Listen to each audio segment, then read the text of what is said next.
நாகதோஷம் நாகதோஷம் நிரம்பி இருக்கிறேன். நாகதோஷத்தை திருமண தடை நீக்க வந்திருக்கிறேன். நாகதோஷத்தை திருமண தடை நீக்க வந்திருக்கிறேன். நாகலோக வாசினி வந்திருக்கிறேன். நாகதோஷமாக அனுப்பி வைத்த நீ இன்று இந்த ஆலயத்தில் சத்தியம் செய்கிறேன்.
सच्चिदानंद सद्गुरु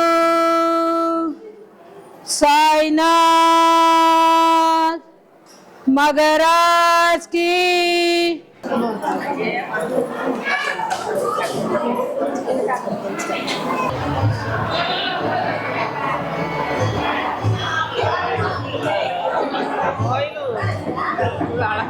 அப்பா சாயை நீங்கள் எங்கு தேட வேண்டும் என்று நினைக்கிறீர்கள்?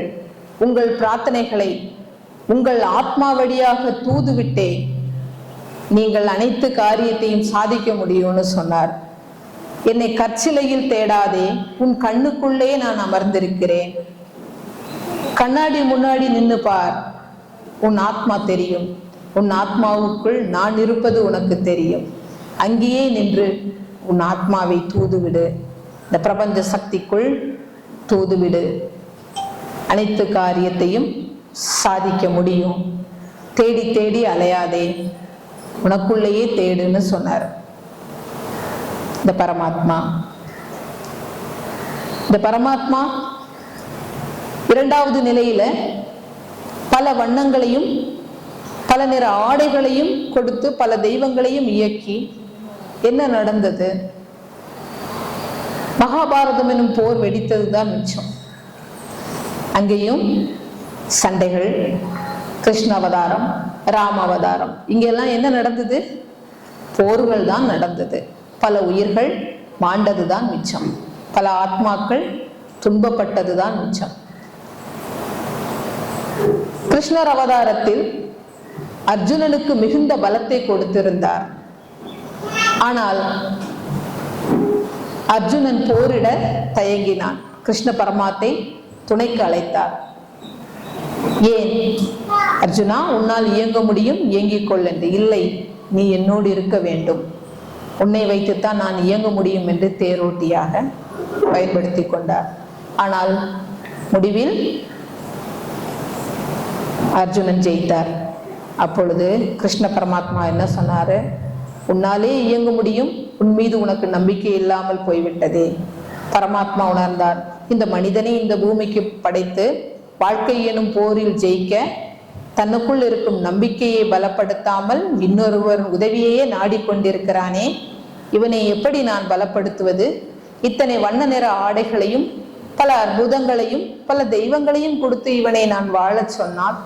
ஆனால் எல்லா இடமும் பேராசையும் மண்ணாசையும் பொன்னாசையுமே பிடித்து இந்த பிரபஞ்சத்திற்குள் போர் நிலைகளை கொண்டு வருகிறார்களே அப்படின்னு சொல்லி, எதுவுமே வேண்டாம், ஆடைகளே வேண்டாம், கருப்பும் வெள்ளையுமாக வருவோம் என்று இஸ்லாம் மதத்திற்குள் நுழைந்தார். அங்கே ஏதேனும் மதத்திற்கு ஆடை இருக்கிறதா? கருப்பு வெள்ளை இரண்டு மட்டும்தான். பெண்களுக்கு கருப்பு ஆடையும் ஆண்களுக்கு வெள்ளை தொப்பியாகவும் ஆடையை நிர்ணயித்து அந்த மனித குலத்துக்குள் நுழைந்தார். அங்கிருக்கும் மனிதனுக்கு பொறுமையை உணர்த்துவதற்காக நுழைந்தார். இந்து மதத்தில் நம்பிக்கையை விதைப்பதற்காகவும், இஸ்லாமியத்தில் பொறுமையை கொண்டு வருவதற்காகவும் அங்கு நுழைந்தார். அங்கு இருந்த மனிதர்கள் என்ன செய்தார்கள்? தங்களுடைய தொழிலான ஆடு மாடு கோழி இவைகளையே வியாபாரமாக்கி அனைத்து உயிர்களையும் சிதைத்து வியாபாரமாக்கி கொண்டிருந்தார்கள். அங்கு அல்லாஹ் என்ற வடிவில் நுழைந்த நம் பரமாத்மா, மனிதர்களே, இவைகள் நான் வேறு காரணத்திற்காக படைக்கப்பட்டிருக்கிறேன், இவர்களை கொன்று புசிக்காதே, இவை கர்மாவின் விளைவுகள், இவைகளை நீ உணவாக்கி தின்னாதே என்று சொன்னார். ஆனால் மனிதனோ, இதில் கிடைப்பது போல் காசு எங்களுக்கு வேறு எதிலும் இல்லை, மக்கள் விரும்புகிறார்கள், அதனால் நாங்கள் இதைத்தான் செய்வோம், எங்கள் வருமானத்திற்கு வேறு வழி இல்லை, கவலைப்படாதே, சற்று பொறுமையாக இரு, உன்னுள் நான் வேறு வழிகளில் விதைக்கிறேன், அதுவரைக்கும் பொறுமையாக இரு, இதை எடுக்காதே என்று சொன்னார். ஆனால் மனிதர்கள் கேட்பதாக இல்லை. உடனே சொன்னார், எப்படி ஹலாக் பண்ண சொன்னார். கொன்னவன் பாவம், தின்னவனுக்குன்னு சொல்லியாவது வெட்டுன்னு சொன்னார். அல்லாஹ் வடிவில் நம் பரமாத்மா இதை உணர்த்தினார். ஆனால் என்ன செய்தார்கள்? கொன்னவன் பாவம் தின்னவனுக்குன்னு சொல்லி விட்டுனா நாம கறி வாங்காம இருக்கோமா? ஏன் சொன்னாரு? வாங்கி திங்கிறவன் பாவத்துக்கு அஞ்சி அந்த பாவம் நமக்கு வந்துருமோன்னு சொல்லி பாவத்துக்கு அஞ்சி வாங்காம போவான்னு நினைச்சாரு. கறி வாங்கலைன்னா அவனுடைய தொழில் தானாக நட்டமடையும், அப்போ அவன் மாற்று தொழிலை தேடுவானே அப்படின்ற ஒரு காரணத்துக்காக தான் இதை உணர்த்தினாரு. ஆனா மனிதர்கள் என்ன செஞ்சார்? நாசுவைக்கு அடிமையாகி வாங்க ஆரம்பிச்சுட்டாங்க. பாவத்துக்கு யாரும் இந்த மனித குலம் பயப்படவில்லை. அடடா, இங்கே நம்பிக்கை இல்லையே, இங்கே பொறுமை இல்லையே, எப்படி தொழிலை மாற்றி தருவது வரை சற்று பொறுமையாக இறப்பான்னு சொன்னார். ஆனால் மாற்றுவதற்கோ அங்கு பொறுமை இல்லாததனால் பொறுமையை உணர்த்த வேண்டுமே என்று இயேசுவாக பிறப்பெடுத்தார். இந்த பரமாத்மா பூவுலகிற்கு இயேசுநாதராக வந்தார். இயேசுநாதராக என்ன செய்தார்? எதுவுமே செய்யல. மக்களுக்கு நல்வழிகளை போதித்தார், நல்ல விஷயங்களை எடுத்துரைத்தார், நல்ல நெறிகளைத்தான் காட்டினார், யாரையும் துன்பப்படுத்தவில்லை. ஆனால் அவருக்கு அங்கு நேர்ந்தது என்ன? ஆணியில் அறையப்பட்டதுதான். ஆணியில் அறையும் போது அவர் என்ன செஞ்சார்? இந்த உடல் எடுத்து என்ன செஞ்சார்? இந்த மனிதனுக்கு நம்பிக்கையும் இல்லை, பொறுமையும் இல்லை. இங்க பொறுமையை புகத்துல வந்தாலும் இங்கேயும் எச்சும் பேச்சும் தான் இருக்கு. ஆனால் நாம் என்ன செய்ய வேண்டும்? அமைதியாக கடந்து விட வேண்டும். இதை நமக்கு உணர்த்தியது கடவுள். கடவுள் எனும் கருப்பு. அதுவரை நாம் என்ன செய்ய வேண்டும்? அமைதியாக கடக்க வேண்டும் என்று சிலுவையில் அறையும் போது கூட பொறுமை காத்தார். அங்கு ஏதாவது ஆடைகளை கொண்டு வந்தாரா? வெறும் வெண்மை மட்டும்தான். பல வண்ண கலர்களையும் விட்டு, கருப்பு வெள்ளையும் விட்டு இங்கு வெறும் வெள்ளையை கொண்டு வந்தார். ஆனால் அங்கு என்ன செய்யவில்லை? மனிதர் குலம் மாறவே இல்லை. அப்போ நம்பிக்கையையும் பொறுமையையும் ஒரு மனிதனுக்கு விதைப்பதற்காக மும்மதமாக தோன்றி இந்த பூலோகத்தில் அனைத்து விஷயங்களையும் உணர்த்தியும் இன்று வரைக்கும் மனிதனிடம் அது இல்லை. இந்த கலியுகத்தில் மீண்டும் அவதரித்து விளக்கங்கள் கொடுக்கிறார். என்ன சொல்கிறார்? என்ன சொல்ல வருகிறார் இந்த சாய்? மனிதா, இந்த பூமிக்கு நீ மனித உடல் எடுத்து வருகிறாய் என்றால் உன் வாழ்க்கை ஒரு போர்க்களம். இந்த போர்க்களத்தில் நீ கடந்துதான் வர வேண்டும். கடந்து வருவதற்கு உன் இளமை பருவம் முதல் உன் மீது உனக்கு நம்பிக்கை இருக்க வேண்டும். உன் நம்பிக்கையின் பிடியோடு நீ சற்று காலம் பொறுமையாகத்தான் இருக்க வேண்டும். நீ பொறுமையோடு இருந்து விடாமுயற்சியாக தொடர்ந்து உன் செயல்களை நீ செய்து கொண்டிருந்தால் நீ விஸ்வரூப வெற்றியை அடைவாய்னு சொல்லி இந்த கலியுக முடிவுக்கு விளக்கம் கொடுக்க அப்பா மீண்டும் அவதரித்திருக்கிறார். புரியுதா? புரிஞ்சுதா? தூங்குறீங்களா எல்லாரும்? அப்படி விளக்கம் கொடுக்கத்தான் இந்த பூமிக்கு மீண்டும் அவதரிச்சிருக்கிறார். சரியா? இன்னும் உலக ரகசியங்கள் வெவ்வேறு வழியாக நிறைய சொல்லியிருக்கிறார்.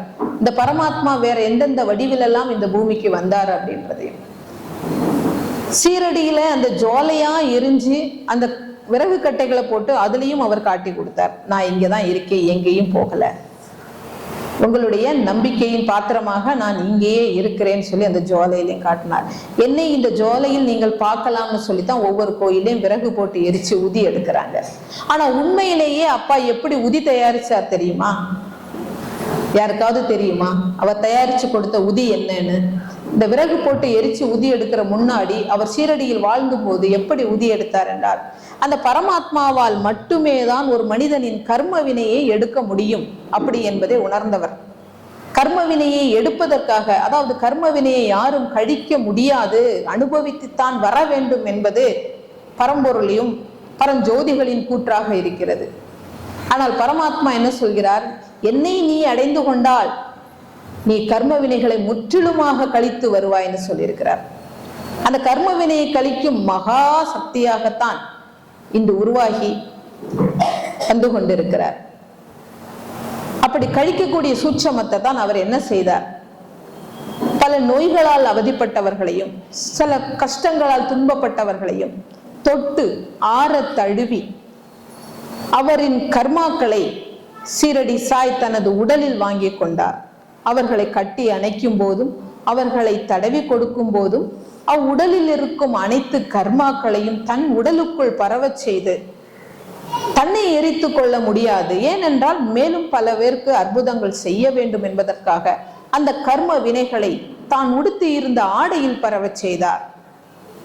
அந்த ஆடையில் அனைத்து கர்மாவையும் செலுத்தி தான் உடுத்தி இருந்த ஆடையை கிழித்து அங்கேயே எரித்து சாம்பலாக்கி, மனிதா, இச்சமயம் வரை நீ அனுபவித்து வந்த அனைத்து கர்மாக்களையும் நான் எரித்து சாம்பலாக்கி விட்டேன்.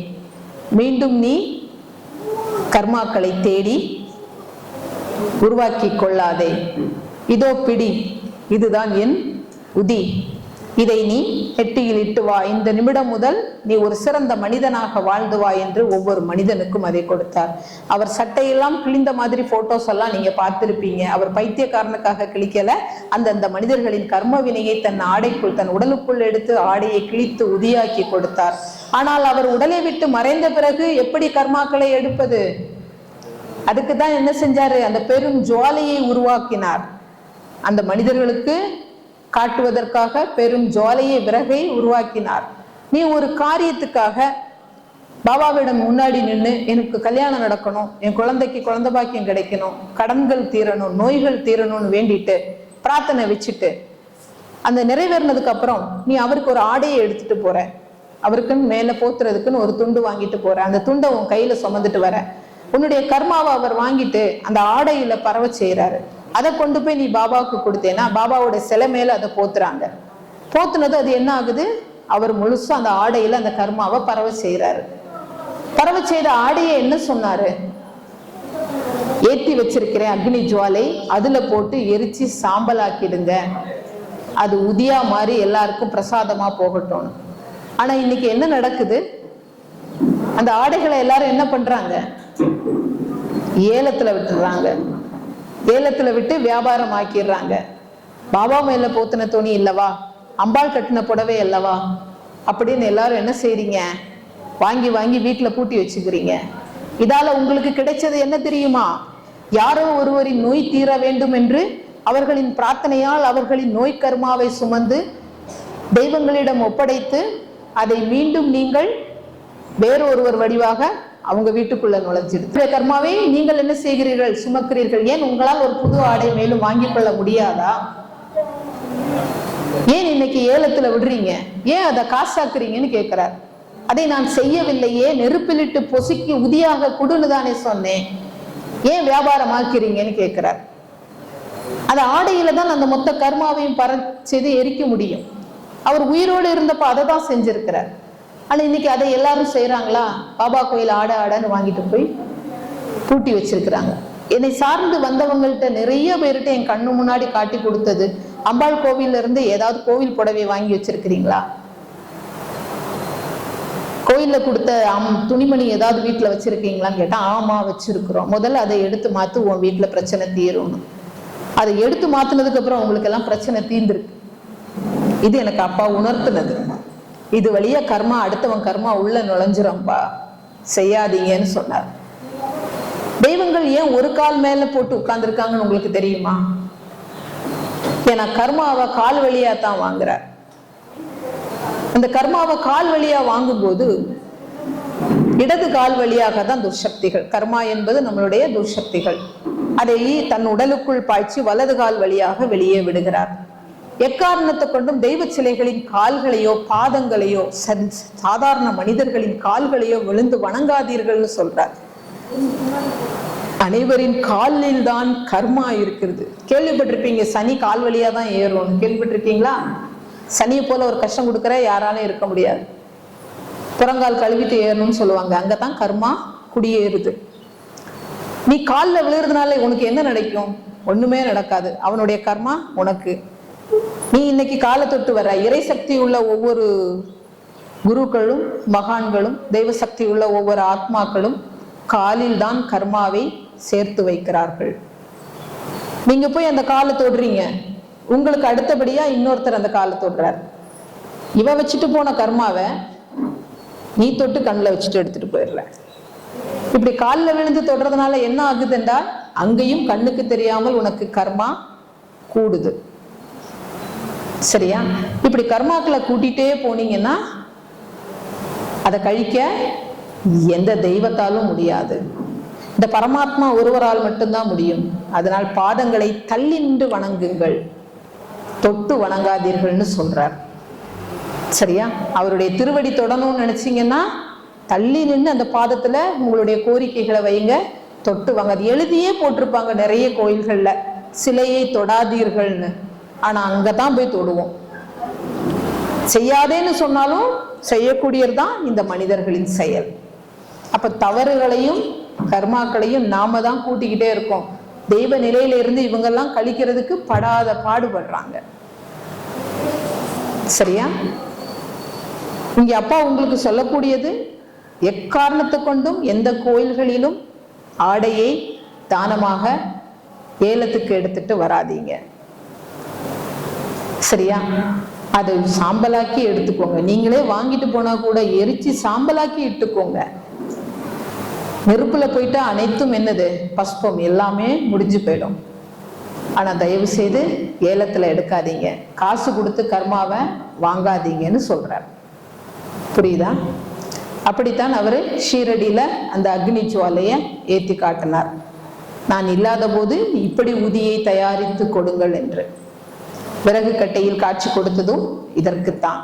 நானும் அங்கு நின்று உன் கர்மாவை பெற்றுக் கொள்கிறேன், என் உடலில் செலுத்தும் ஆடையை நான் உங்கள் கர்மாவை பெற்று ஆசீர்வதிக்கிறேன், அந்த உதி வழியாக ஆசீர்வதிக்கிறேன். இனிமேல் யாரும் அப்படி செய்யாதீங்க. உங்ககிட்ட பணிவா கேட்டுக்கிறேன். நீங்க எல்லோரும் கர்மாவிலிருந்து விடுபடணும்னு அப்பா சாய் நினைக்கிறார். கர்மாவை கழிக்கிற ஒரே சக்தி பரமாத்மாவுக்கு மட்டும்தான் இருக்கு. நீங்க எந்த கோவில்ல போய் யார்கிட்ட வேணாலும் சாமி கும்பிடுங்க, அதுல அவருக்கு ஆட்சேபனையே கிடையாது. நீ என்ன தேடித்தான் வணங்கணும், என் பிள்ளையா தான் மாறணும், நீ எனக்கே இருக்கணும் அப்படின்றது அவருடைய செயல் இல்லை. ஏனென்றால் நீ என்னை நேசித்தாலும் என்னை வெறுத்தாலும் நான் உன்னோடு பயணிப்பது உறுதி. நீ கடல் கடந்து இருந்தாலும் எந்த ஜீவராசியாக இருந்தாலும் கண்ணனும் பரமாத்மாவாக உன்னோடு தான் இயங்கி கொண்டிருக்கிறேன்னு சொல்றார். சரியா? உங்களுடைய வீட்டு கண்ணாடி முன்னாடி நின்று பாருங்க, அப்பாவை நீங்க காண முடியும். அவர் உங்க கண்ணுக்குள்ளதான் இருக்கார். அவருடைய கண்ணும் இந்த கண்ணுக்குள்ளதான் இருக்கு. இந்த கண்ணுக்குள்ளதான் எனக்கும் காட்சி கொடுத்திருக்கிறார். அந்த சாட்சியை உங்களுக்கு நான் காட்டுறேன். இந்த கண்ணு வழியா இருந்துதான் உங்க எல்லாரையும் பார்க்க போறார். உங்களுக்கு எல்லாருக்கும் கண்ணு வழியா தான் ஆசீர்வாதம் கொடுக்க போறார். அந்த பரமாத்மா எந்த நிமிடம் வேணாலும் இங்க காட்சி கொடுக்கலாம். அது நான் நிர்ணயம் செய்ய முடியாது. அவர் எப்போ உங்களுக்கு காட்சி கொடுக்கணும்னு முடிவு பண்றாரோ அடுத்த நிமிஷமே உங்களுக்கு காட்சி கொடுப்பார். அப்படி கொடுக்கும்போது இந்த கண்ணானது துளி கூட அசையாது. நீங்க பார்க்கலாம், ஒரு ஆத்மா கண்ணுக்குள்ள நுழைஞ்சிட்டா துளி கூட அசையாது, அப்படியே திறந்த நிலையிலே இருக்கும், கண் சிமிட்டாது. அவர் உங்களை ஆசீர்வதிக்கிறேன்னு சொன்னா வலது கண்ணில் நீர் வடியும். உங்களுடைய கர்மாக்கள் இங்கு தேர்ந்தெடுக்கப்பட்ட பிள்ளைகளை மட்டும்தான் இங்க முன்னாடி நிறுத்தி விட்டுருக்கிறார். இந்த குழந்தைகளுடைய கர்மாவை இன்னைக்கு எடுத்துக்கொள்கிறேன் என்றால் இடது கண்ணில் நீர் வடியும். அந்த அற்புதம் அவர் உங்களுக்கு நிகழ்த்தணும்னா கண்டிப்பா இந்த இடத்துல நிகழ்த்தி காட்டுவார். சரிங்களா? எப்போ வரணும், எப்படி வரணும் அப்படின்னு அவர் முடிவு பண்ணுவாரே தவிர நாம நடிக்க முடியாது. இன்னும் நிறைய விளக்கங்கள் கொடுக்கலாம். சீரடி சாயை பத்தி இவ்வளவுதான் விஷயம். அவர் வேற யாரும் கிடையாது. பரமாத்மா, எல்லோருக்கும் தந்தை, இந்த ஆத்ம உலகத்தின் தந்தை. தான் ஆத்மா, தான் பரமாத்மா என்பதால் தான் என்னை ஆத்மாலயம் தொடங்க சொல்லி உத்தரவிட்டார். சரிங்களா? ஆத்மாவுக்கு மேல வேற எதுவுமே கிடையாது. நீங்க எங்க வேணாலும் சர்ச் பண்ணி பாருங்க, துலா ஆத்மா என்றால் என்னன்னு, எங்கேயுமே இருக்காது. அதுக்கான விடை உங்களுக்கு கிடையாது. ஏன்னா கருப்பு எனும் அந்த பரமாத்மா மறைஞ்சுதான் இருப்பார். யாருக்குமே அது தெரியாது. அது எங்க இருக்கும் அப்படின்னு பாத்தீங்கன்னா, இந்த பிரபஞ்சத்துல அந்த துலா ஆத்மா ஒவ்வொரு மனிதனுக்குள்ளேயும் கண்ணுக்குள்ள ஒளிஞ்சிருக்கிறார். அதே இது பிரபஞ்சத்துக்குள்ள எங்க இது ஒளிஞ்சிருக்கிறார் இந்த பரமாத்மான்னு பாத்தீங்கன்னா, இன்னைக்கு உடலால் இந்த வடிவத்துல வந்திருக்கிறார். வரதுக்கு முன்னாடி கருப்பா எங்க இருக்கிறார் அப்படின்னு பாத்தீங்கன்னா, சூரியனோட நடு புள்ளியில இருக்கார். சூரியனை ஆழமா உற்று நோக்குங்கள், கண் இமைக்காமல் உற்று நோக்கி பாருங்கள். கூர்ந்து பாத்தீங்கன்னா ஒரு கருப்பு புள்ளி தெரியும். அதுதான் கடவுள். நம்மளால சூரியனை நெருங்க முடியுமா? அனைத்தும் கடந்து வா, கடவுளை காணலாம்னு சொல்றாங்க. சூரியனையும் கடந்து உள்ள போகணும். நம்மளால கடக்க முடியுமா? அப்பா சொல்றார், முடியும். உன் மீது உனக்கு நம்பிக்கை இருந்தால், உனக்கு பொறுமை இருந்தால், ஒவ்வொரு வழியாக நீ கடந்து வந்து என்னை காணலாம்னு சொல்றார். கண்டிப்பா எல்லாராலும் கடவுளை காண முடியும். கடவுளை காணதுக்கான தாரக மந்திரம் உன் மீது உனக்கான நம்பிக்கை, அதோடு சேர்ந்து பொறுமை, அதற்கு அடுத்தபடியாக விடாமுயற்சி. இந்த மூன்றையும் நீ கடைபிடிச்சு வந்தால் உன் வாழ்க்கையின் விஸ்வரூப வெற்றியை நீ நிச்சயமாக அடைவாய்ன்னு சொல்றார். நீ காணும் கடவுளை உனக்குள்ளேயே தேட முடியும், பிரபஞ்சத்திலும் உன்னால் காண முடியும்னு சொல்றார். இவ்வளவு நேரம் வெயில் எப்படி கொளுத்துச்சு, இந்த ஒரு நிமிடம் எப்படி இருட்டிட்டு வருதுன்னு பாருங்க.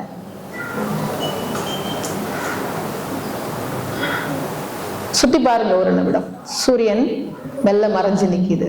ஏனென்றால் கருப்பெனும் கடவுள் உங்களுக்கெல்லாம் காட்சி கொடுக்கிறதுக்காக. சரியா? இங்க வந்து இணைஞ்சிருக்கிற என்னுடைய ஆத்ம குழந்தைகள், இந்த ஆத்மாலயத்துல இளைஞ்ச சில குழந்தைகள் இங்க வந்திருக்காங்க. அவங்கெல்லாம் அப்பாவை நேரடியா பார்த்தவங்க. இந்த பிரபஞ்சத்துக்கும் அதை உணர்த்தணுன்றதுக்காக அவர் நிகழ்த்துற ஒரு அற்புதம் தான் இப்போ அடிச்சிட்டு இருந்த வெயில் கூட மங்கியிருக்கா இல்லையா? சொல்லுங்க. குறைஞ்சிருக்கா? வெயிலோட தன்மை குறைஞ்சிருக்கா? சுத்தி பாருங்கம்மா எல்லாரும். இப்ப சுளீர்ந்து மஞ்சள் நிறமாக இவ்வளவு நேரம் அடிச்சிட்டு இருந்த வெயில் இந்த ஒரு நிமிடம் எப்படி ஆயிருக்கு? அமைதியாயிருக்கு. எதுக்காக? அந்த கருப்பு எனும் சாய் உங்க எல்லோருக்கும் காட்சி கொடுக்கிறதுக்காக. தவற விட்டுறாதீங்க. எந்த நிமிஷம் வேணாலும் இறங்குவார், எப்படி வேணாலும் இறங்குவார். ஆனா இந்த கண்ணுக்குள்ளதான் இறங்குவார். இந்த கண்ணுக்குள்ள நீங்க அவரை பார்க்கணும்னு நினைக்கிறவங்க கூர்ந்து கவனிச்சுக்கோங்க. சரியா?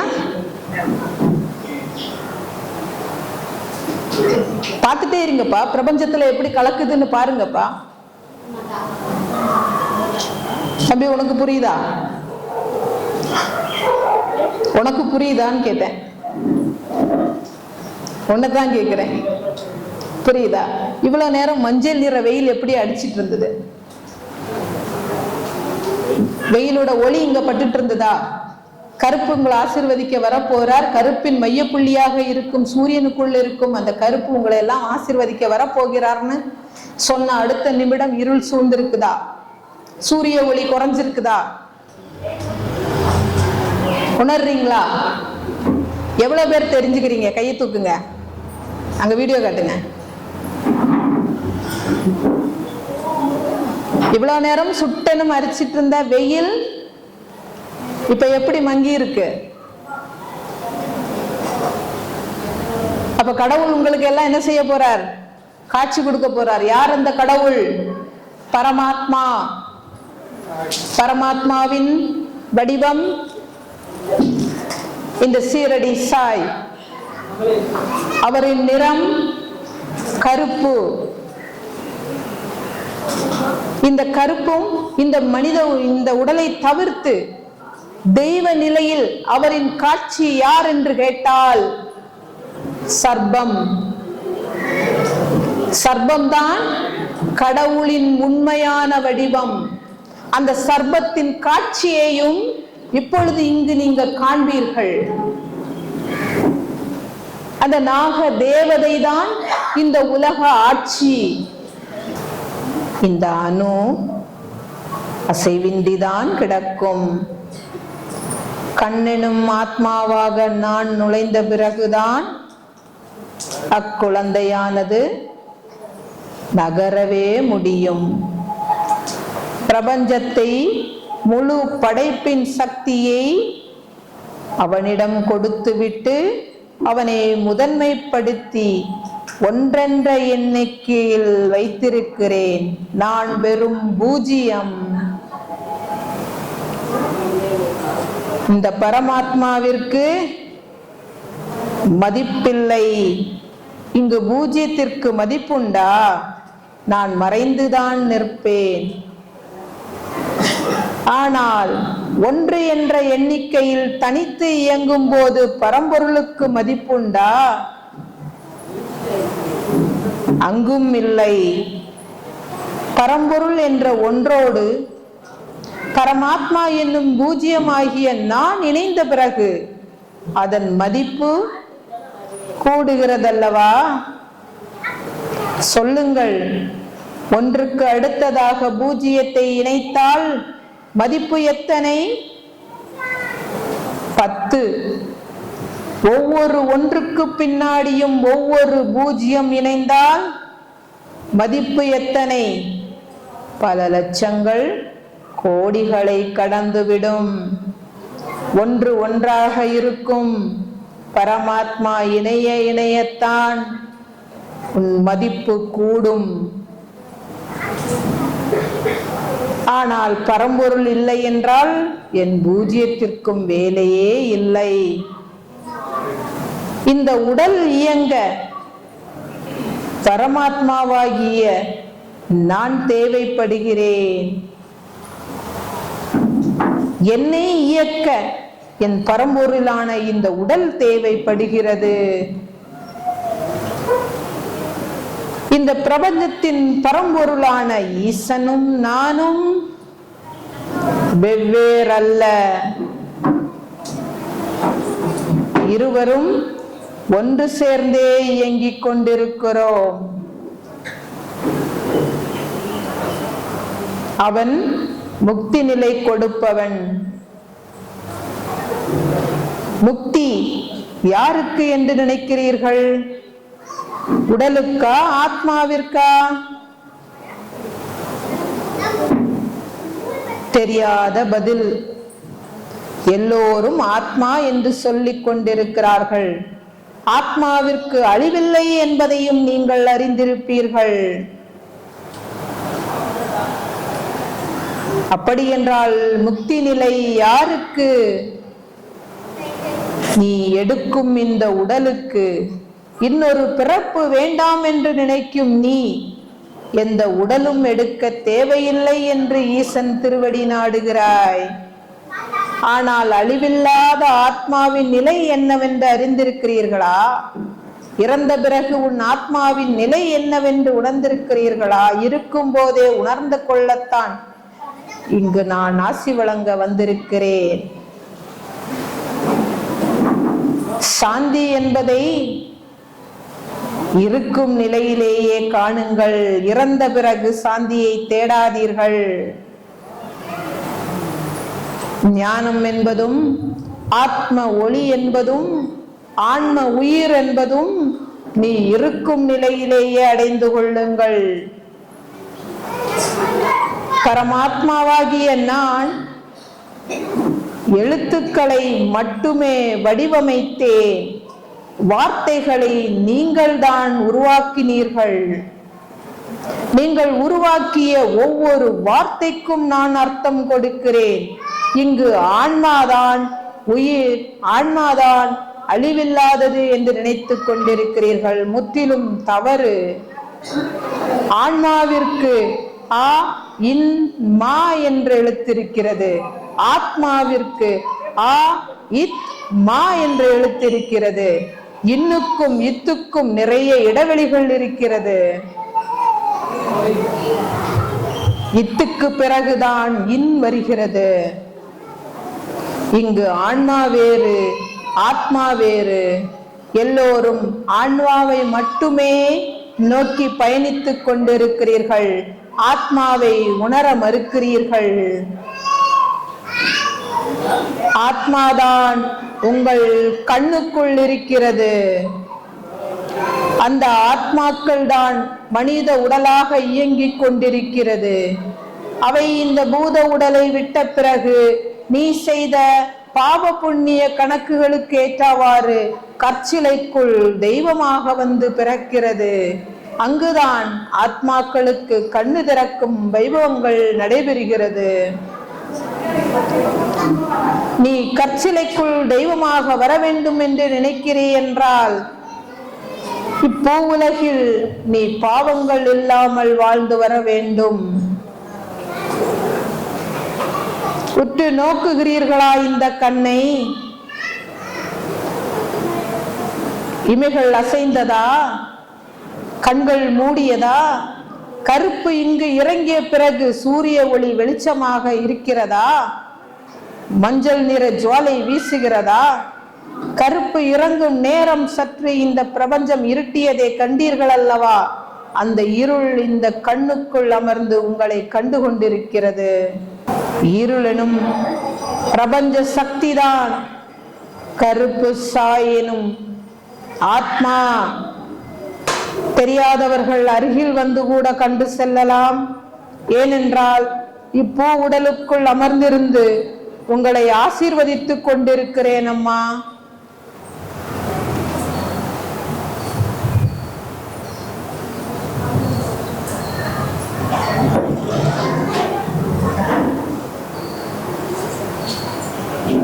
நான் அதிசயம் செய்ய விரும்பவில்லை.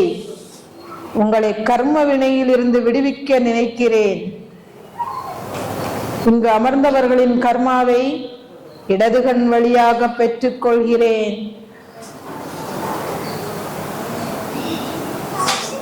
இந்த உடல் அசைந்ததா? என் ஆத்ம குழந்தைகளே, இந்த சாய் தேவா இன்று இந்த பூத உடல் வழியாக உங்களை ஆசீர்வதிக்க வந்திருக்கிறேன் அம்மா.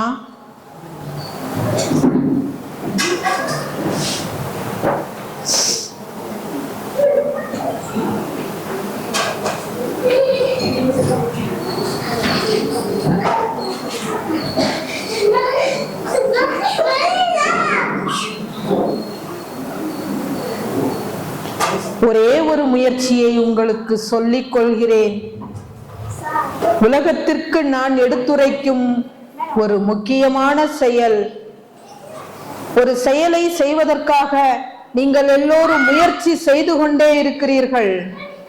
உங்களுக்கு சொல்லிக் கொடுத்த பாடம் முயற்சி திருவினை ஆக்கும் என்று. இல்லை குழந்தைகளே, நீங்கள் எத்தனை தடவை முயற்சித்தாலும் சிலர் தோல்வியையே சந்தித்துக் கொண்டிருக்கிறார்கள். உங்கள் திருவானவர் உங்கள் முயற்சியில் முதல் முயற்சியிலேயே வெற்றியைத்தானே கொடுக்க வேண்டும். ஏன் பல முறை முயற்சி செய்து தோல்விகளை சந்திக்க வைக்கிறார்? அந்த மானிட உடல் எத்தனை தடவைதான் முயற்சி செய்யும்? அப்படி என்றால் இங்கு உன் பிரார்த்தனையில் தான் தவறு இருக்கிறது. முயற்சி திருவினை ஆக்கும் என்ற சொல் தவறப்பா.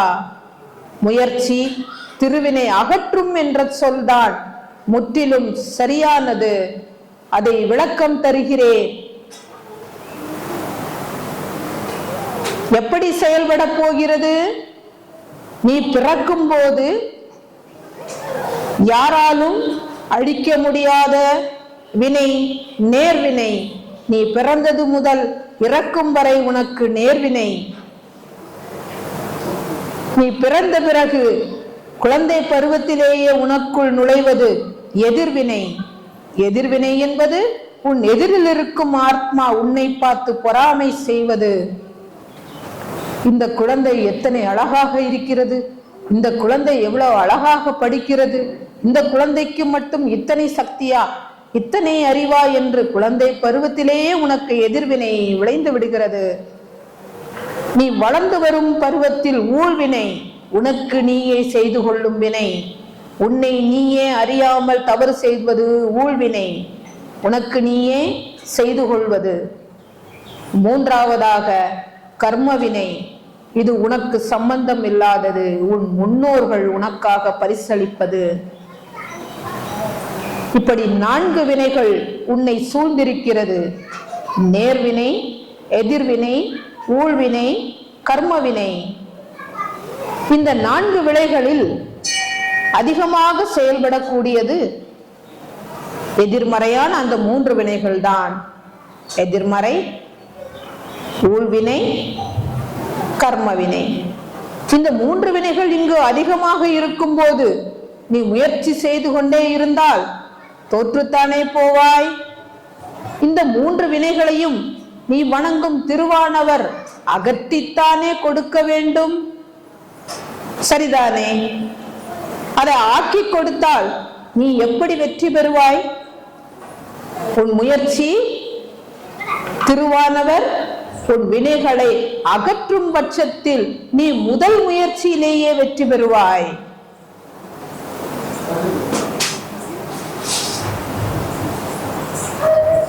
திருத்திக் கொள்ள பழகுங்கள். வார்த்தைகளில் நிறைய தவறு இருக்கிறது. நான் எழுத்துக்களை தான் வடிவமைத்தேன், வார்த்தைகளை நீங்கள் தான் உருவாக்கினீர்கள். முயற்சி திருவினை அகற்றும் என்று சொல்லி பாருங்கள்.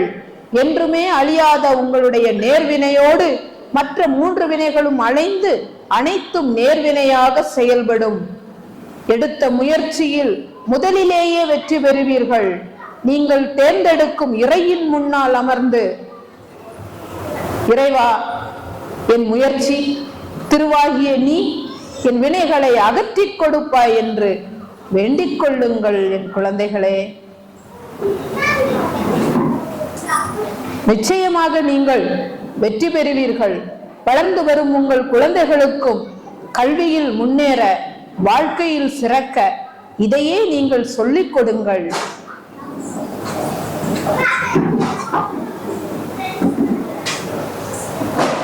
கலி மிகவும் மோசமான நிலையில் உள்ளது. இன்னும் மனிதர்கள் தப்பிக்க நிறைய வழி இருக்கிறது.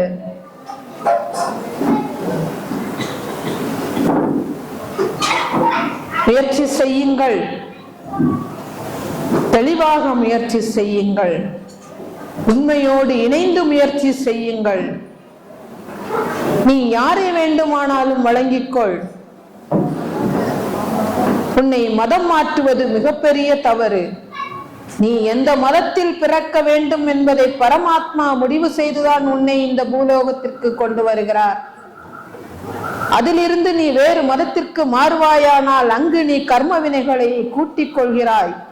அதை தவிர்த்து ஊழ்வினையையும் கூட்டிக் கொள்கிறாய். உனக்கு நீயே செய்து கொள்ளும் வினை.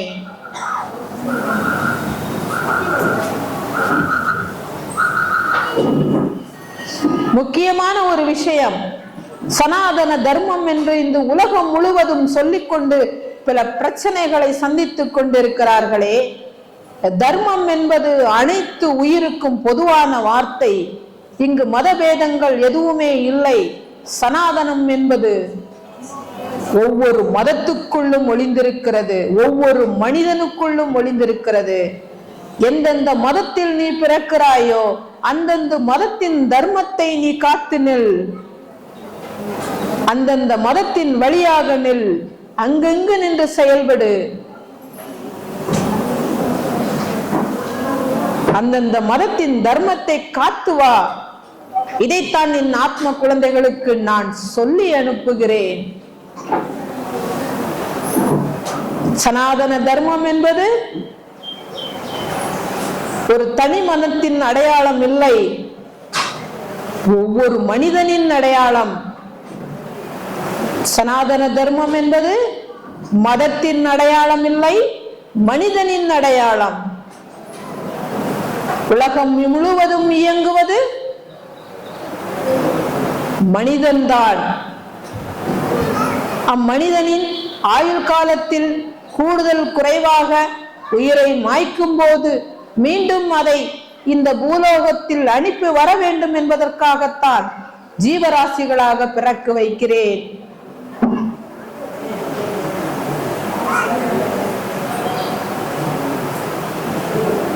எந்த குழந்தைக்கும் பாரபட்சம் இல்லாமல் அனைவருக்கும் ஆயுளை 80 எழுதுகிறேன். 80 ஆயுளை வரை நீங்கள் முழுமையாக கடக்க வேண்டும் என்பதுதான் இந்த உடலுக்கு கொடுக்கப்பட்ட விதி.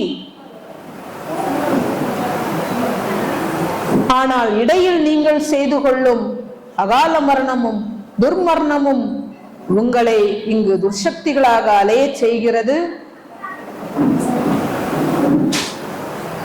பிறப்பால் நாய் என்ற வார்த்தை ஒன்றுதான். அங்கு பஞ்சு மெத்தையில் உருளும் நாயும் இருக்கிறது, தெருவில் கிடக்கும் நாயும் இருக்கிறது. இதுதான் நீ சந்திக்கும் பாவத்தின் செயல். இங்கு கர்மவினை வேலை செய்யாது. 80 வயதிற்கு முன்னால் நீ உடலை விட்டு வருவாயானால் மீதி உள்ள வயதை கடக்க நீ ஏதேனும் ஒரு பிறவியாக பிறந்து வந்து கழித்துத்தான் ஆக வேண்டும். ஒவ்வொரு மனிதனுக்கும் 80 ஆயுளை 7 ஜென்மமாக கொடுத்து 560 வருடங்கள் நான் பரிசளித்திருக்கிறேன். 560 வருடங்களில் நீ 80 லட்சம் பிறவியாக பிறக்க முடியும். புழு பூண்டாக, மரம் செடியாக, கல்லும் மண்ணுமாக, இரும்பும் துரும்புமாக நீ பிறக்க முடியும். இதையைத்தான் ஒப்பித்தேன் நான் தூணிலும் இருப்பேன் துரும்பிலும் இருப்பேன் என்று. ஏனென்றால் நான் பரமாத்மா.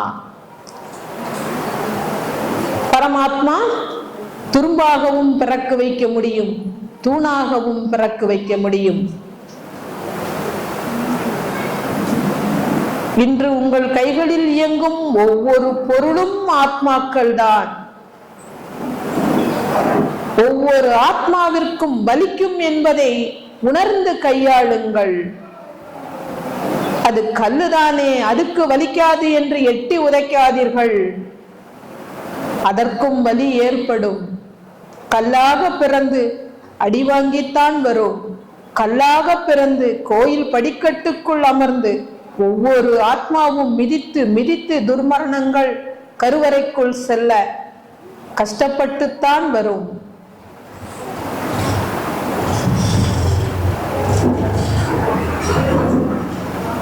அனைத்தும் இப்பூ உலகில் இயங்கிக் கொண்டிருக்கும் ஆத்மாக்கள் தான். இப்பிரபஞ்சம் முழுவதும் இயக்கமே ஆத்மாக்கள் தான். அவ்வாத்மாக்களின் தலைவன் தான் இந்த பரமாத்மா. நானே உங்கள் பரமாத்மா. இந்த சாய்தேவா வேறு யாரும் அல்ல. உங்களின் பரமாத்மா என்பதை இவ்வுலகிற்கு உணர்த்தவே இன்று நான் இவ்வுடலுக்குள் புகுந்து அற்புதங்களை நிகழ்த்தி கொண்டிருக்கிறேன். இங்கு வரும் என் அனைத்து குழந்தைகளுக்கும் இந்த பிரபஞ்சத்தின் முழு சக்தியோடு என் ஆசீர்வாதம் நிரம்ப கிடைக்கும்.